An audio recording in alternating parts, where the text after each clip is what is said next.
আজি চৰ অঞ্চলৰ পৰা বিধায়ক আহিছে প্ৰথমবাৰৰ কাৰণে আমি কৈছো যে চৰত আমি সাৰ্ভে কৰিম আপোনালোকে সাহসেৰে আদৰণি জনাব পৰা নাই কিয় আপোনালোকৰ ৰাজনীতি মাতব্বৰৰ ওপৰত নিৰ্ভৰ আপোনালোকৰ ৰাজনীতি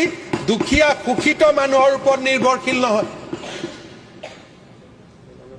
বিজেপি চৰকাৰে অধ্যক্ষ মহোদয় কংগ্ৰেছ নহয় বিজেপি চৰকাৰে কৈছে যে চৰৰ মাটি আমি সাৰ্ভে কৰিম কাৰ সাহস আছিল বাহিৰত গৈ কৈছে উচ্ছেদ হ'ব নালাগে কিয় মাটি পট্টা নিদিলে তো উচ্ছেদ হ'বই আমাৰ লগত সহযোগিতা কৰক যে বসুন্ধৰাৰ জৰিয়তে আমি প্ৰকৃত ভাৰতীয় নাগৰিকক আমি মাটি দিওঁ আমাৰতো আপত্তি নাই অধ্যক্ষ মহোদয় কোনোবা যদি প্ৰকৃত ভাৰতীয় নাগৰিক এজনেওতো তাৰ পৰামৰ্শ নিদিলে আমাৰ মুজিবুৰ ৰহমানক বাদ দি পৰামৰ্শই নাহিলে আপোনালোকৰ পৰা মইতো খুব জয়ন্ত মল্ল বৰুৱাক কৈ গৈছিলো যে আমাৰ মাইনৰিটি এমএলএ সকলে বসুন্ধৰাৰ ওপৰত পৰামৰ্শ দিব তই নোট কৰিবি ঘৰুৱাভাৱে তই মাতো ইয়াত আপুনি যে আপুনি নোট কৰিব মই কলো নোট কিবা হল নেকি ৰিপ্লাই দিব লাগে বোলে কোনোটো একো নকলে খালি দলগাঁৱৰ এমএলএ কৈছিল অধ্যক্ষ মহোদয় আজি আমি বিচাৰিছো যে মিছন বসুন্ধৰাক আমি নতুন ৰূপত সজাই তুলো যাতে মৰাণ মটক আজি আমি ইমানলৈকে প্ল্যান কৰিছো যে ফৰেষ্টত অকল ট্ৰাইবেলক ল্যান্ড পট্টা দিব পাৰি আমি এইবাৰ আগুৱাই গৈ চিন্তা কৰিছো যে নহয় মৰাণ মটকৰ দৰে খিলঞ্জীয়া জাতি জনগোষ্ঠীকো লাগিলে আইন সংশোধন কৰি হলেও আমি ফৰেষ্টত অধিকাৰ দিম অধ্যক্ষ মহোদয় এই কথাবিলাক কোনে চিন্তা কৰিছে আজি অসমৰ খিলঞ্জীয়া জাতি জনগোষ্ঠীৰ কথা কোনে চিন্তা কৰিছে যোৱা 10 বছৰত বিজেপিয়ে ট্ৰাইবেল এজেন্ডাক আমি সন্মুখত আনিব পাৰিলো যোৱা 10 বছৰত বিজেপিয়ে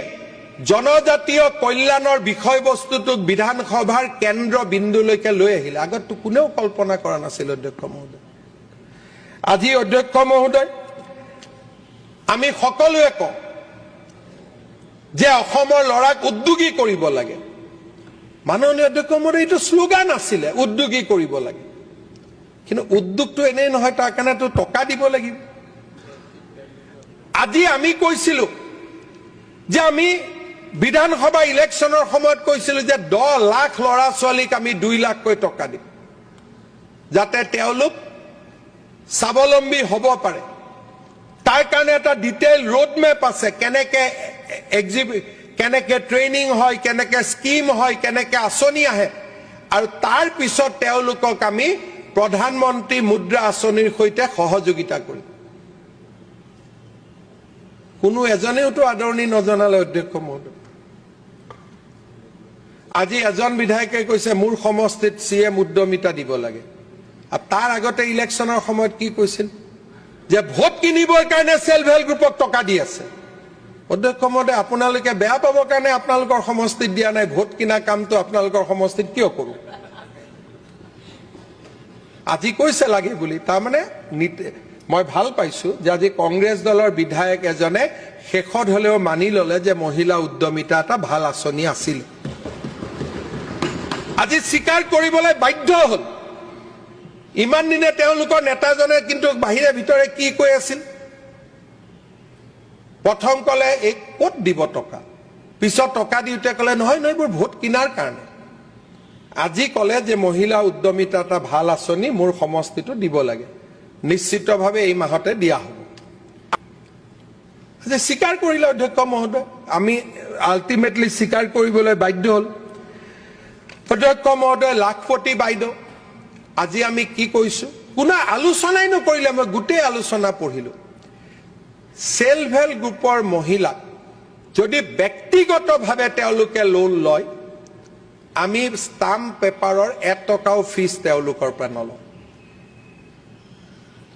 আমি কি কলো যে আমি এটা ক্ৰেডিট গ্যাৰান্টি ফান্ড কৰিম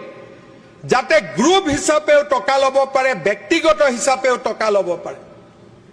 এইখন অসমত অধ্যক্ষ মহোদয় আমাৰ প্ৰচেষ্টাত 9 লাখ মহিলা আজি লাখপতি বাইদেউ হ'ল এদিন আমাক জুকাইছিল ইয়াত কিছুমানে মই আকৌ যেতিয়া ৰিলৰ ৱৰ্ল্ডত যাওঁ